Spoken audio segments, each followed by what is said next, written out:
Alléluia. Seigneur, je viens te rendre grâce pour ce mois d'Éloul dans lequel nous sommes entrés depuis maintenant une dizaine de jours. Seigneur, je te dis merci pour tout ce que tu vas accomplir durant ce mois. Et je te rends grâce parce que nous sommes vraiment rentrés dans une saison prophétique où tu es avec nous et tu nous fais gagner, Seigneur, la bataille. Seigneur, je viens, Seigneur, remettre vraiment les cœurs, que nos cœurs soient disposés, que nos cœurs soient ouverts à recevoir le message que tu as pour un chacun d'entre nous et pour l'Église. Seigneur, je te bénis parce que ton nom est grand et parce que tu es avec nous jusqu'à la fin du monde. Seigneur, nous nous confions en toi, que un chacun d'entre nous ce soir puisse être béni, puisse être restauré, puisse être, Seigneur, transformé et puisse se positionner pour la mission à laquelle tu l'appelles. Que ton nom soit béni dans le nom de Jésus. Amen. Donc, comme partagé précédemment, nous comprenons que Dieu a créé les temps et les saisons pour un but. Les mois ne sont pas juste des mois qui défilent, mais c'est des temps kairos. Chaque mois est un temps kairos qui est inspiré par le Seigneur et qui a son onction particulière. Et nous, à Lumière et Vie, nous sommes alignés avec les mois hébraïques parce que nous comprenons que surtout dans les temps de la fin, il est important d'entendre la pensée du Père. Ce mois-ci, nous allons parler du mois d'Éloul. Donc vous pouvez l'écrire E-L-O-U-L ou E-L-U-L. Donc nous sommes entrés déjà depuis une dizaine de jours et c'est un mois qui nous permet de nous repositionner dans notre relation avec Dieu et de faire, en faisant une introspection, et de nous affermir dans la bataille dans laquelle nous sommes sûrement tous déjà engagés. Une bataille probablement par rapport à ta destinée et la bataille globale que l'Église a actuellement dans les temps de la fin. Amen. Donc nous allons d'abord voir dans un premier temps comment se présente ce mois. Ce mois, c'est un mois qui vient après le mois de Tammuz et le mois de Av. Donc ces deux mois souvent, Tammuz et Av, sont collés ensemble. On les appelle les mois de situation désespérée. Vous savez pourquoi? J'avais partagé un petit peu ce qui s'était passé durant ces deux mois. Donc les mois de Tammuz et les mois de Av, c'est les mois où il y a eu pas mal de situations négatives qui se sont passées au sein d'Israël. Donc notamment, c'est le mois où il y a eu le veau d'or qui a été mis en place. Et lorsque Moïse est descendu, il a fait tomber les tables des commandements qui ont été cassées. C'est le mois où il y a les espions qui sont rentrés dans la terre promise, qui sont partis, les 12 espions sont partis infiltrer la terre promise. Ils ont vu les géants qui possédaient différents territoires. Ils ont eu peur et ils ont refusé d'entrer dans leur destinée. Donc c'est des mois vraiment qui sont très très compliqués. Ok? Et le mois de Éloul vient après ces mois. Donc c'est un mois du coup où on doit vraiment être en introspection par rapport à sa relation avec Dieu et par rapport à ce que le Seigneur nous a dit concernant notre marche, concernant notre destinée. C'est un mois aussi qui vient avant les fêtes, 3 fêtes importantes de l'Éternel, donc Rosh Hashanah, ou la fête des trompettes. Ça vient après Yom Kippour et ça vient après Sukkot. Donc on en parlera, j'expliquerai qu'est-ce que signifie chaque fête. Mais déjà vous devez retenir que Rosh Hashanah, c'est la fête de la nouvelle année qui est 5787 que nous allons partager. Mon mari partagera là-dessus et donnera l'enseignement ainsi que la pensée du Seigneur par rapport à la nouvelle année que nous sommes en train, dans laquelle nous sommes en train, la nouvelle année spirituelle dans laquelle nous sommes en train d'entrer. Vous avez remarqué que l'année scolaire, l'année, je dirais, scolaire et l'année de travail, elle est calquée sur l'année spirituelle. Vous avez vu, hein? Malgré que le calendrier grégorien a voulu un petit peu prendre le dessus, mais le Seigneur reste quand même plus fort et on est basé sur cette année-là malgré tout, dans ce que nous faisons. C'est un mois qui tire son acronyme d'un verset Cantique des Cantiques, chapitre 6, verset 3, qui dit « Je suis à mon bien-aimé et mon bien-aimé est à moi ». C'est-à-dire que le mois Éloul chaque lettre de Elul, ça reprend chaque première lettre de cette phrase. Je suis à mon bien-aimé et mon bien-aimé est à moi. Ça nous rappelle de regarder à notre temps d'intimité avec le Seigneur. Il n'y a rien qui est au hasard. Le mois d'Elul, c'est un mois où on doit à nouveau nous positionner dans notre temps de relation avec Dieu. Où est-ce qu'on nous en sommes dans notre relation avec le Seigneur? Est-ce qu'on l'a laissé quelque part en arrière? Est-ce qu'on a bien fait tout ce qu'il nous a demandé de faire? Est-ce qu'on a avancé dans notre relation avec Dieu? Ou est-ce qu'il y a un moment, on a lâché sa main? Très important. Le mois où l'on déclare que le roi est dans les champs. Il y a un conte hébreu qui raconte qu'il y avait un roi qui était dans son palais et qui avait des difficultés à être en contact avec son peuple. Et il a décidé un jour de prendre son trône et de se mettre dans les champs pour pouvoir avoir un accès avec son peuple. Et en fait, ce mois d'Élul correspond à ce conte du roi qui est dans les champs. Ça montre aussi ce côté où le Seigneur est davantage disponible, parce que ce conte se positionne avec le verset qui déclare que la parole s'est faite chair.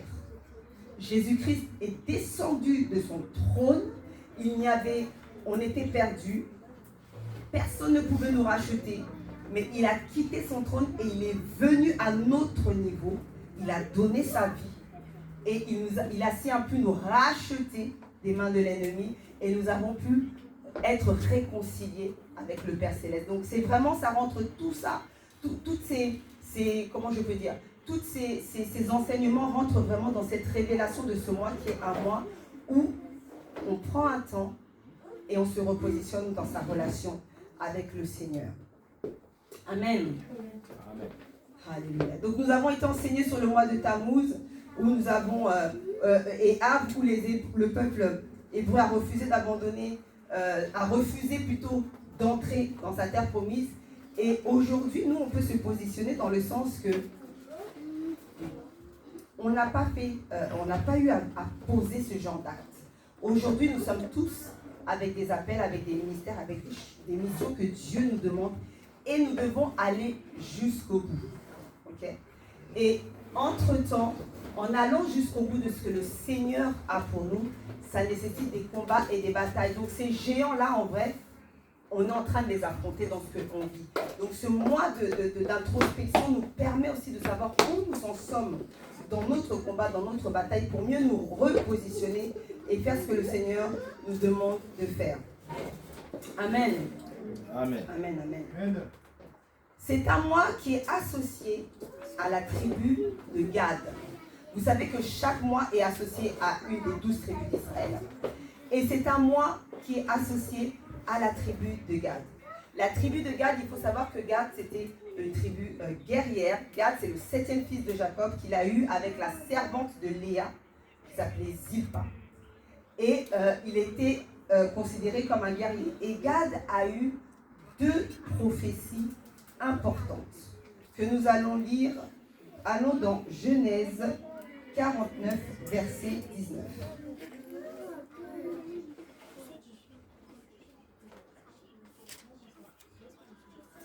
La première personne qui trouve,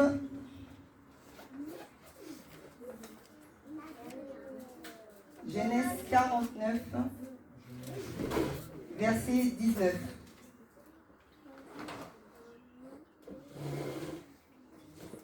Gad sera assailli par des bandes d'armée, mais il les assaillera et les poursuivra.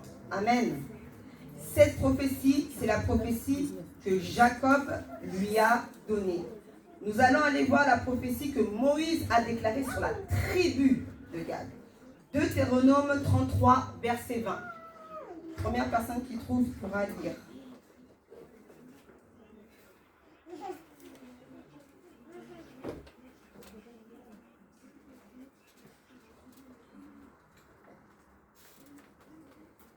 Deutéronome 33, verset 20. Alléluia. Quelqu'un a trouvé? Amen. Amen. Sur Gad, il dit: béni soit celui qui met Gad au large. Gad se couche comme une lionne, il déchire les pattes et la tête de sa victime. Amen. Donc ces deux versets sont très importants et ça nous détermine vraiment les caractéristiques de Gad. Alors là maintenant je vais rentrer un petit peu dans le côté prophétique de ce mois. Peu de temps avant d'entrer dans le mois d'Elul, donc je pense que c'était début août, parce que le mois d'Elul a commencé vers le 14, le Saint-Esprit me parle. Donc j'étais en prière, dans mon temps de prière, le Saint-Esprit me parle par rapport à divers combats qu'on a eu à mener, mon mari et moi, par rapport au ministère, par rapport à notre appel, etc. Et en fait, je voyais des résistances, vraiment, c'est-à-dire qu'on était en train de combattre, mais il y avait une résistance, ça ne bougeait pas.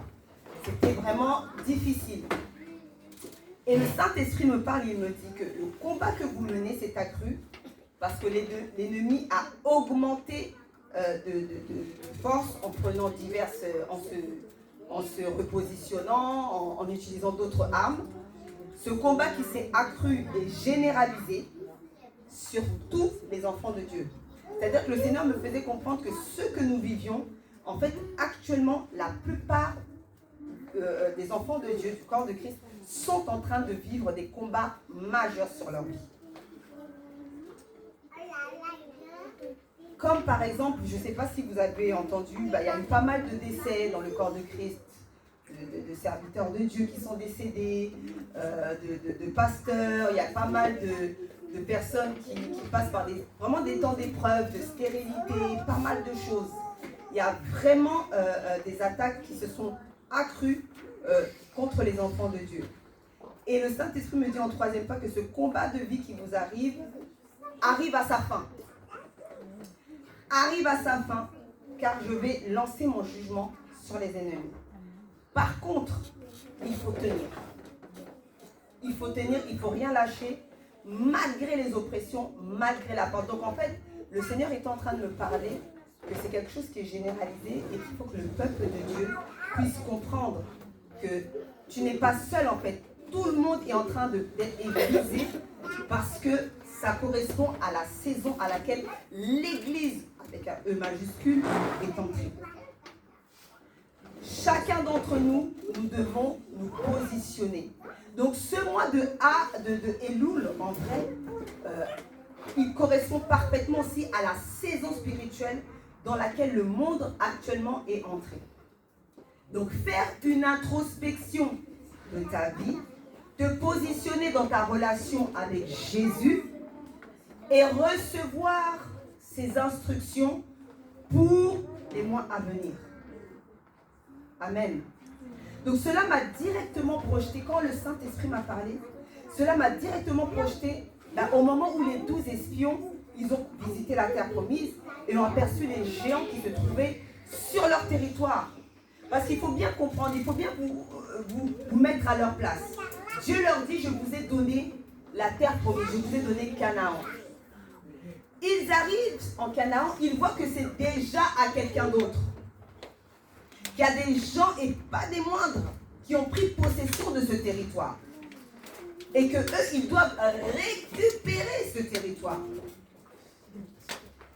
Donc, ils étaient effrayés par ce qu'ils étaient en train de voir. Et l'erreur qu'ils ont faite, c'est qu'ils ont oublié que c'est Dieu qui les a envoyés. J'aime beaucoup une servante de Dieu qui déclare que Dieu ne paye jamais ce qu'il n'a pas commandé. Si Dieu commande quelque chose, il va payer. Donc si Dieu t'envoie, si Dieu te parle, si Dieu est devant toi, décide de te positionner, sache qu'il te donnera la victoire. Sache que tu es capable. Et tu dois garder ça dans ton cœur, précieusement. Et ne pas reculer à la moindre résistance, à la moindre échec, à la moindre difficulté, mais te battre. Ce que les 10 espions, parce qu'il y en avait 2 quand même qui ont gardé un témoignage favorable, mais les 10, ils sont revenus et ils ont donné un témoignage défavorable. ils ont libéré un esprit de peur, un esprit de crainte et un esprit quelque part de rébellion face à Dieu qui leur avait demandé d'entrer dans leur terre promise. Et ça les a fait perdre 40 ans. Et en fait, le Seigneur me montrait que nous sommes dans cette position aujourd'hui. Tous. Nous sommes à un moment donné de notre vie où nous devons vraiment faire tomber des géants. Parce que la bataille s'est accrue, donc on ne fait plus face aux mêmes démons qu'hier.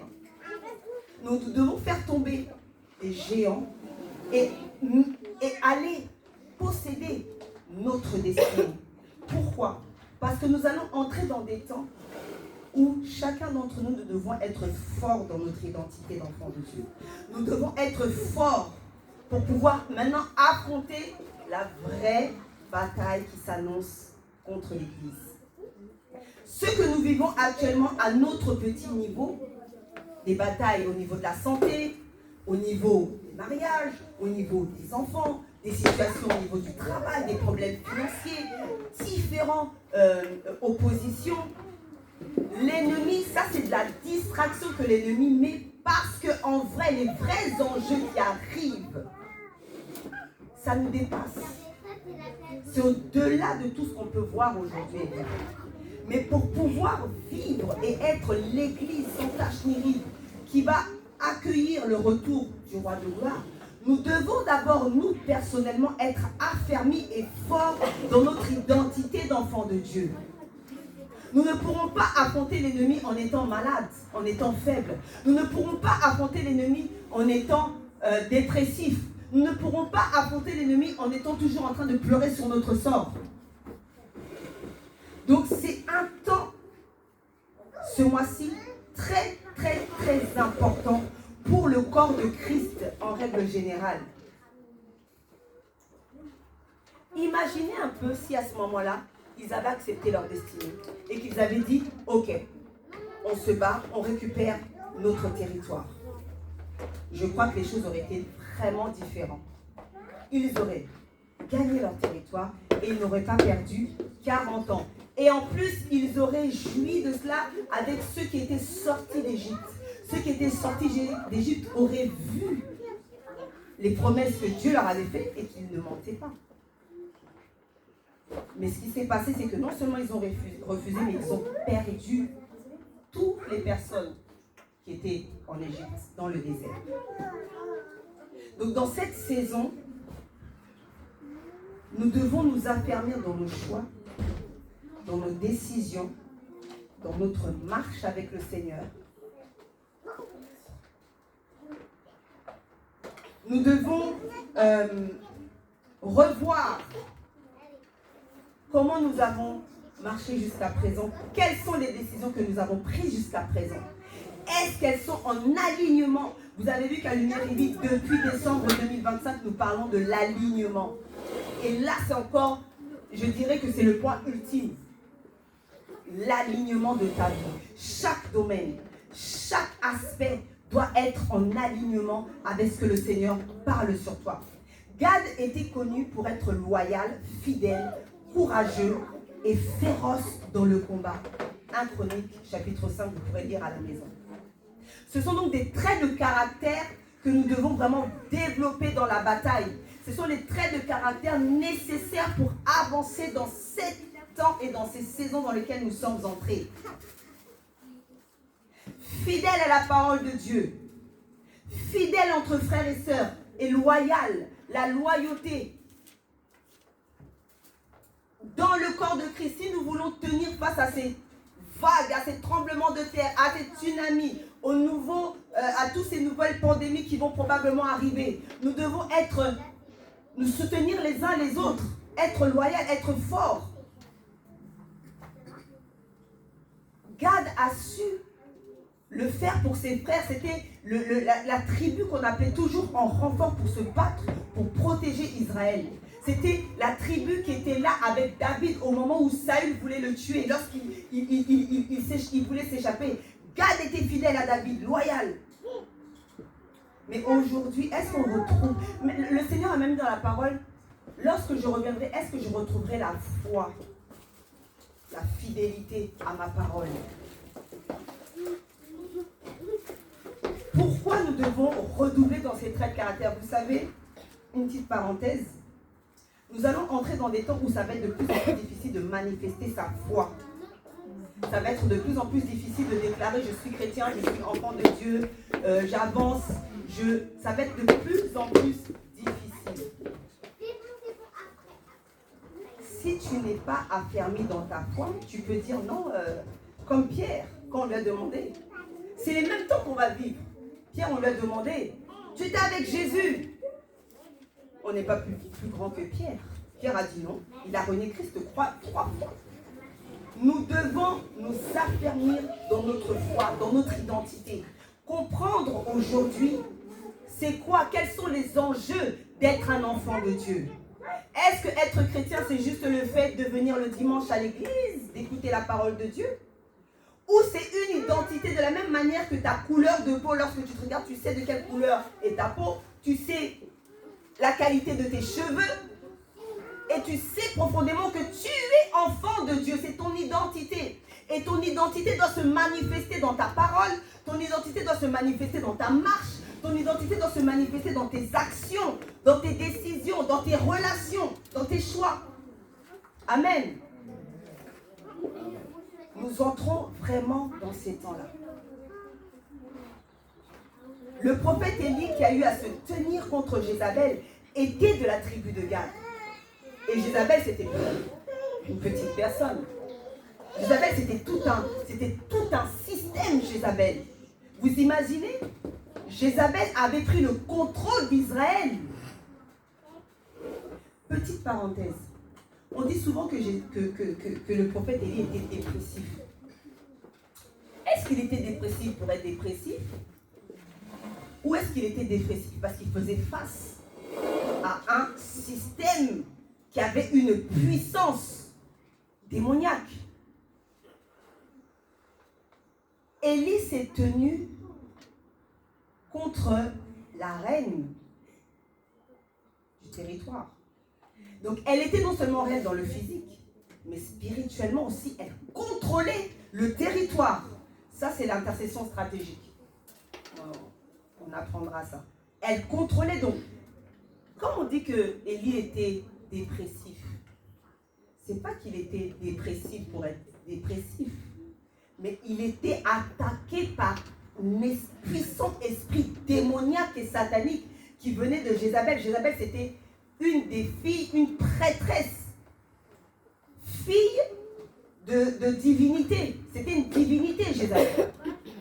Donc elle attaque pas juste comme ça, Élie, je vais te mettre en prison. C'est des puissances occultes qui sont derrière. Donc vous pouvez comprendre que certaines dépressions, certaines personnes qui sont attaquées dans leur santé mentale, ce n'est pas juste une histoire de santé mentale, c'est spirituel. Amen. Donc dans ce mois d'Éloul, nous devons comprendre que ce n'est pas juste un simple mois. Spirituellement, il y a des enjeux qui sont en train de se mettre en place.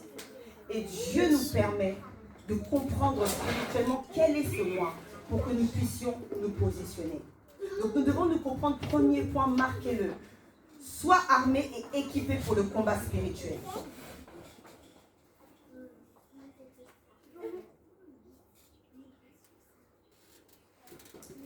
Deuxième point.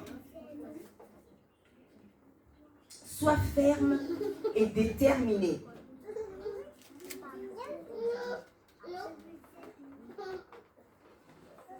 Troisième point. Après, je reviendrai. Troisième point. Tire sur la brèche.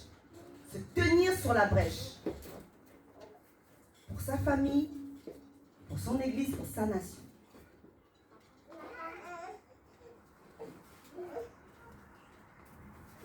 Quatrième point, garde ton regard sur la promesse. La promesse que Dieu a déclarée sur ta vie et la promesse que Dieu a déclarée sur l'Église.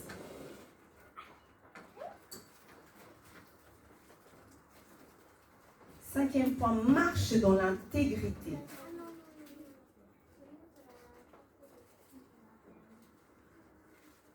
Sixième point, sache que l'Éternel pourvoira à tous tes besoins.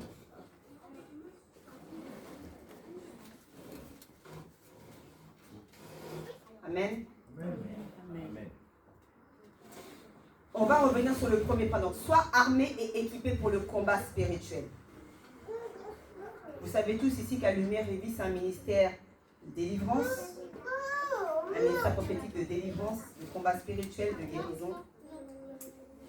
Et c'est très important dans les temps dans lesquels on se trouve d'être armé et équipé. De ne plus être ignorant. Ne sois plus ignorant des combats de ta vie. Ce n'est plus le moment d'être ignorant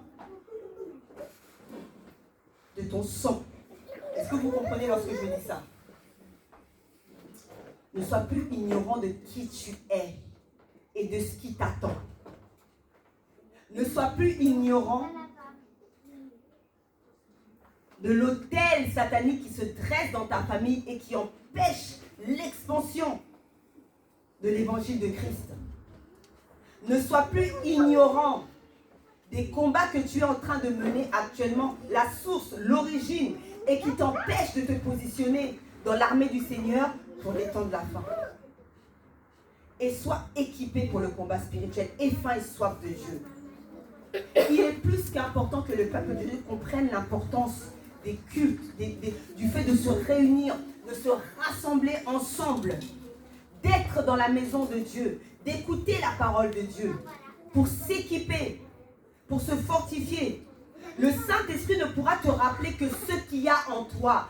Si tu ne connais pas le verset qui déclare que « Voici, je t'ai donné le pouvoir de marcher sur les serpents et les scorpions », si tu ne le connais pas, le Saint-Esprit ne pourra pas te le donner. Et dans les moments difficiles, comment tu vas combattre? Ce sont tes armes. Il faut être équipé. Amen. Amen. Amen. Sois ferme, deuxième point, sois ferme et déterminé. On ne peut plus se permettre, comme il y a 20 ans en arrière, d'avoir un pied dedans, un pied dehors. C'est plus possible. C'est le temps maintenant d'être ferme dans sa décision de servir le Seigneur. Et dans sa décision de marcher avec lui, quoi qu'il arrive.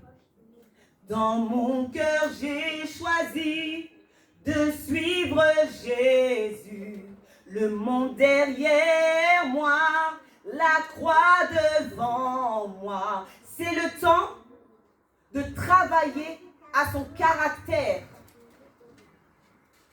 Renonce à tout ce qui te ramène au monde. Renonce à tout ce qui te ramène en arrière et qui t'empêche de croître. Parce que c'est un temps et une saison où ton discernement spirituel doit commencer à croître pour recevoir le message que le Seigneur a pour toi.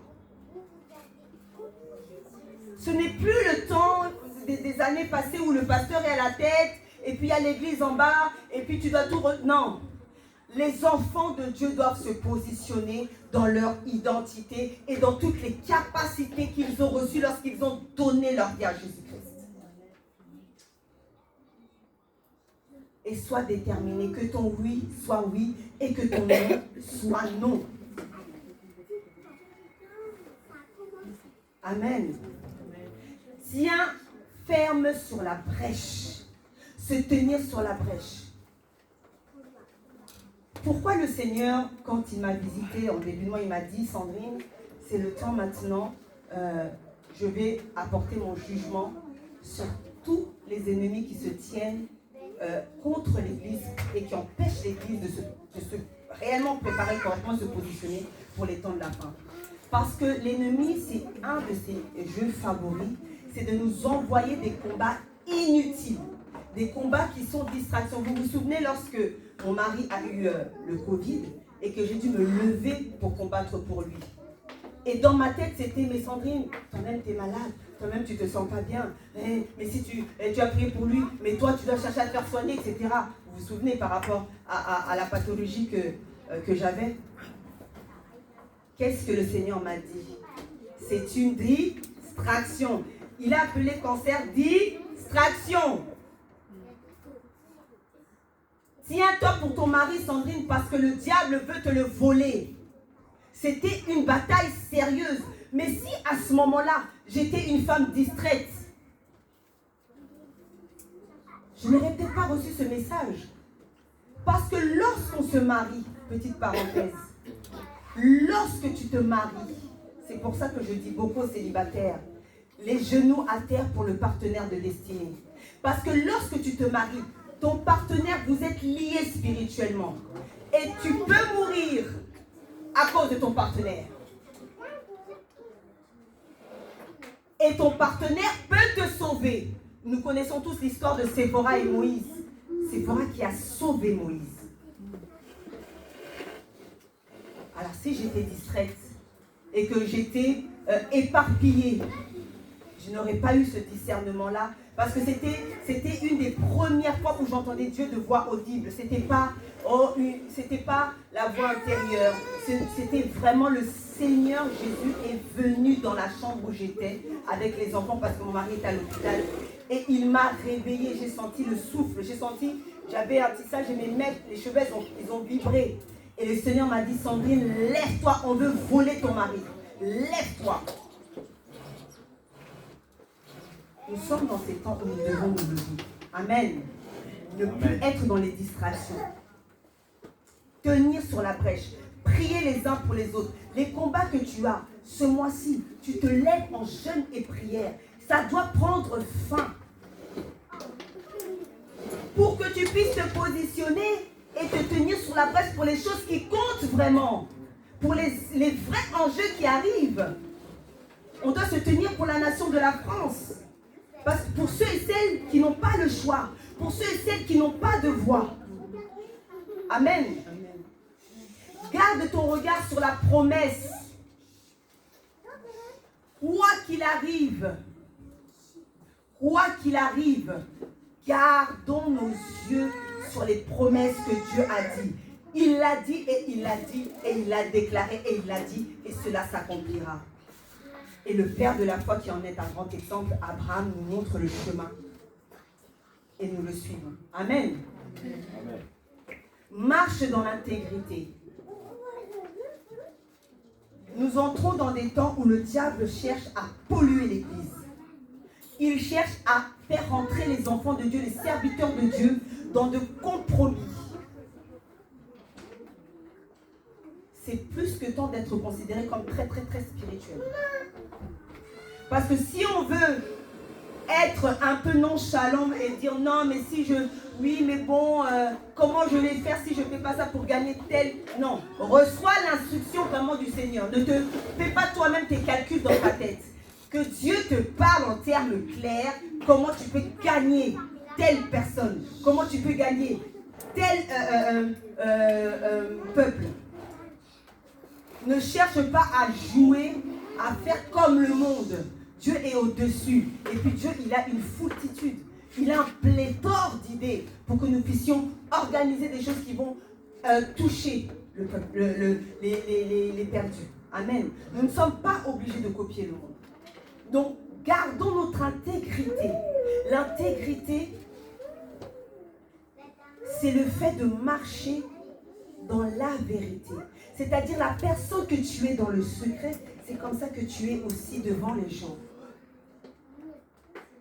L'intégrité, c'est que c'est pas la perfection, c'est que tu cherches, tu es authentique. Tu cherches cette perfection chaque jour. Mais la perfection, on l'aura quand on aura vu le Seigneur. On cherche cette perfection, c'est ça l'intégrité. Chaque jour, tu travailles à ton caractère pour plaire un peu plus au Seigneur. Et tu refuses les choses que l'ennemi peut vouloir libérer en toi. Moi, je connais des serviteurs de Dieu, des personnes qui servent le Seigneur, et puis de tout leur cœur, hein, depuis des années. Mais ils vont te dire, non, mais ça, c'est mon caractère. Moi, je suis comme ça, hein, tu dois t'adapter. Non, je ne dois pas m'adapter. Moi, je vais te présenter les fruits de l'esprit, et tu dois adapter ton caractère aux fruits de l'esprit. Tu n'as pas de tempérance, ça peut te fermer des portes. Tu n'as pas de patience, mais tu peux passer à côté des promesses de Dieu qui sont en route sur ta vie. Il faut 9 mois pour mettre au monde un bébé en bonne santé, et non 6 mois. La patience est de rigueur. Amen. Et nous devons savoir que l'Éternel pourvoira à tous nos besoins. L'importance de connaître son Dieu. Chaque expérience que tu as eue avec le Seigneur, garde-le précieusement dans ton cœur. Tu as été dans un moment difficile et Dieu t'a secouru, garde-le dans ton cœur. N'oublie pas, comme le peuple hébreu qui s'est trouvé dans le désert, les bienfaits de l'Éternel. Ils ont oublié la mer Rouge. Garde précieusement et apprends davantage à connaître Dieu. Toi, tu as connu que Jéhovah Rapha, celui qui guérit. Ben maintenant, il faut que tu connaisses Jéhovah Jireh, celui qui pourvoit. Ensuite, tu dois connaître Jéhovah Shammah, celui qui est présent. Amen. Donc, ainsi de suite, tu dois rajouter dans ton carquois des expériences avec ton Dieu qui vont te donner la force. Comme David, de te tenir devant Goliath et de déclarer: oui, aujourd'hui, toi, Goliath, tu te tiens devant moi, mais sache que moi, hier, j'ai combattu le lion, j'ai combattu l'ours, et moi, aujourd'hui, je te tuerai. Amen. Amen.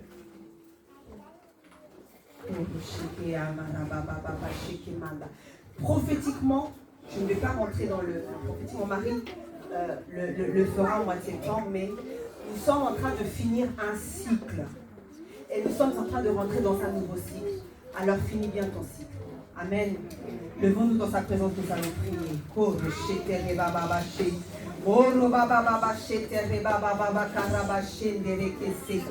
Koro baba baba ba shete ke sakara baba ba she. Koro ko shete baba baba shete baba baba ba she.